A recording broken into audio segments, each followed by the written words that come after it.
I'd like to share with you how I was blessed by God.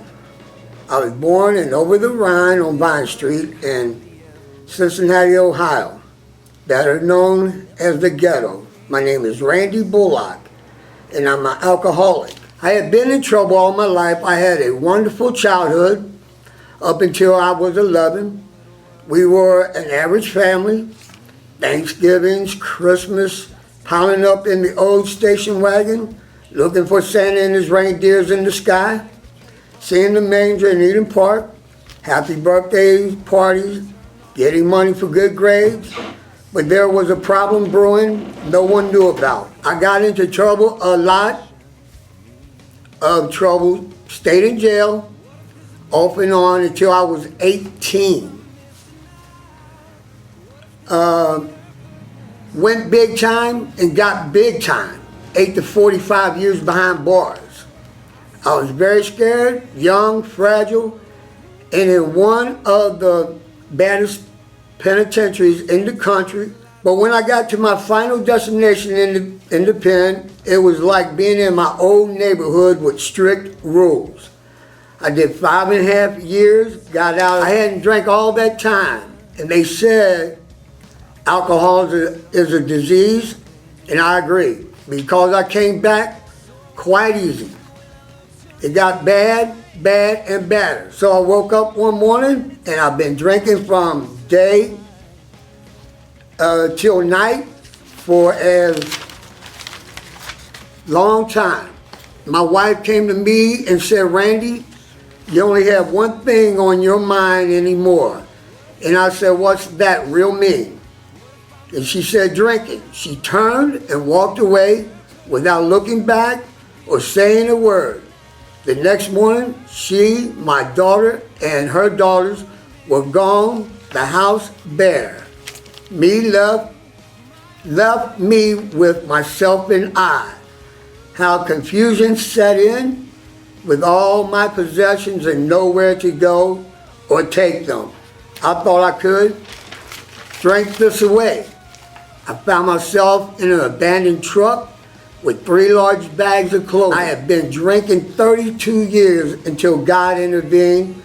He said, I'm tired of seeing you brokenhearted when I and only I can stop, but you have to listen to my soft voice and you'll know it's me. I stayed there a couple of days, got up and said, I'm tired of this, and went to the welcome house, talked to Shannon, and told her if I don't get any help, I was going to kill myself. She called the ambulance and took me to the hospital. That's when I started with the man in the mirror.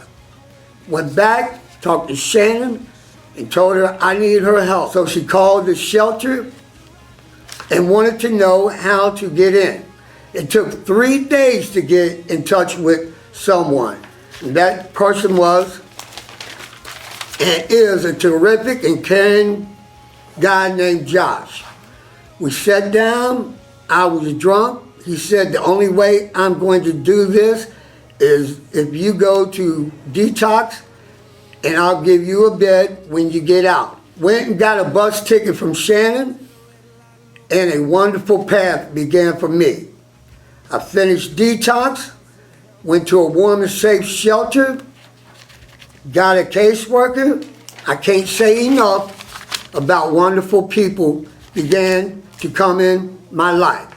Josh, Kim, and staff, doctors, counselors, they all know who they are because I try to express my gratitude and thankfulness.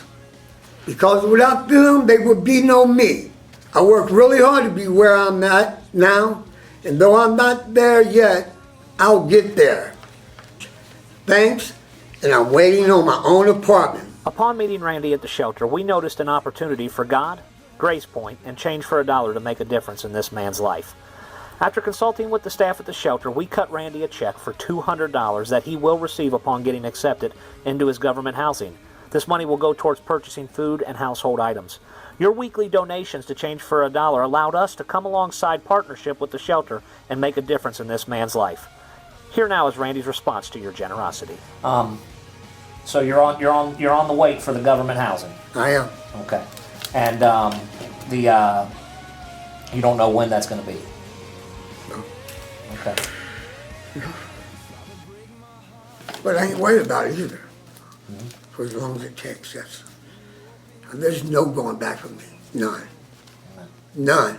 And I want you to know my battle, my morning don't start when I wake up and have breakfast and drink my coffee. My day begins when I hit those streets out there. And I tell myself out loud that not today, not today, not today. Not this morning, not this afternoon, not this evening, not tonight, not today. And that's it. And it works for me. Amen. All right, Randy. Well, what we're going to do is we're going to give you this check here from the people of GracePointe for $200. Very wonderful. And the day you get out of here, buddy, we'll stop everything we're doing, and we will come right on down, and we'll give it to you for your apartment here, man. I sure do. We'll even drive you around town to pick up the stuff. If you, does that sound good? Incredible. All right. Life could never get no better. I've never had life this. Randy, we love you, buddy. I love you as well, and I love the church, and I love you, Kim, and I love all y'all for being in my life, and that's a fact.